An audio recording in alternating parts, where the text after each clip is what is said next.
Kamusta mga kaibigan? Bali, dito tayo ngayon sa aking pinakamamahal na bayan ng Pulangi sa Albay dito po sa Bicol. At ang babalik tayo ng Maynila, bali ang sasakyan po natin ay ang bagong labas nilang DLTV na bus na Asia Star. Bali, eto mga lods, parang eroplano daw to. Tingnan nga natin sa loob.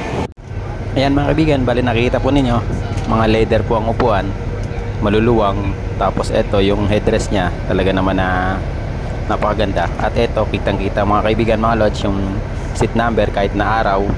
Yan mga lods, may hawakan pa siya. Tapos eto, napakaluwang ng mga pagitan ng upuan.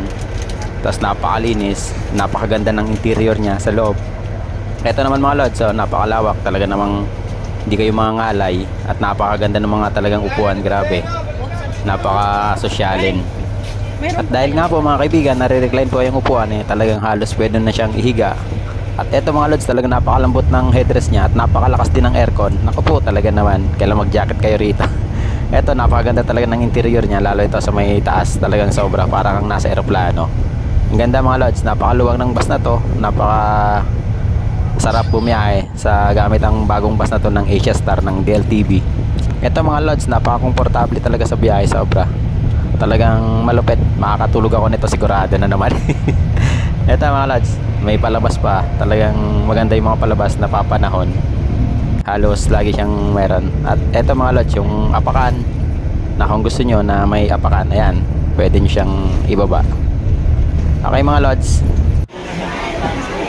eto mga kaibigan, bali dumaan ng Naga City Bus Terminal. Eto, napakaraming tao, sobra. Kasi nga po, dahil sa holiday, talagang sobra daming tao. Yung iba pupuntang Maynila, yung iba galing na po ng Maynila. Ito talagang, ito yung parang pinaka terminal ng Bicol, yung Naga City Terminal na pinakamalaki. Yung sa Legazpi, malaki din po yun mga kaibigan, mga lods. Ito mga kaibigan, dito na po yung first na stopover dito po sa may Pamplona, yung Star Max Restaurant. Bali, nandito rin mga kaibigan lahat halos ng mga bus ng DLTV na humihinto galing Maynila, papunta po ng Maynila. Dito po talaga yung hintuan sa may Pamplona sa Camarines Sur. Ito, nakikita po natin yung mga bus ng iba pang DLTV na papunta po ng Visayas. Kaya talagang okay naman dito mga lods, ang hintuan nila, masarap yung mga pagkain tsaka bagong luto. Ito mga kaibigan, bali pagkatapos ng stopover, biyahe na naman. Tulad po ng dati, napaka-komportable po talaga rito. Yun nga lang po mga kaibigan, wala siyang CR. Bali talagang hihinto na lang po, doon po kayo magsi-CR. Pero siya nga pala mga lods, yung pamasahe ko nga po pala mula po sa amin sa Pulangi papuntang LRT top ay bali 1,100. Sulit na yun mga lods, kasi ito napakaganda talaga ng bus, napaka-komportable, maluwag din yung upuan. Ayan mga lods, talaga napakalamig ng aircon dito, napakaganda talaga ng bus na to.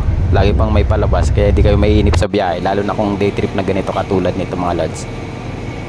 Ito na mga kaibigan, mga lods, yung pangalawang stopover, dito po yan sa may Calawag, Quezon, sa may Bulaluan Restaurant. Ayan, nakikita nyo yung bus na sinakyan po namin, yung Asia Star na bagong model ng bus, talaga napakaganda. Ito mga lods, napakalinis din ng restaurant na hinintuan nila rito sa may Calawag. Bali ito, syempre medyo may kamahalan talaga yung mga pagkain sa ganitong mga hinihintuan ng bus. Ito mga kaibigan, mga lods, bali nandito na po tayo, paakyat na po tayo ng Bitukang Manok. Bali syempre, di bawal po dun sa taas, kaya dito po tayo sa baba. Dito po kasi yung malalaking sasakyan, tulad po nitong bus ng mga truck. Ang lakas sa akyatin mga lods ng bus na to, talagang hindi siya kinakapos, di katulad ng ibang bus na nasakyan ko na sobra, halos gapang dito.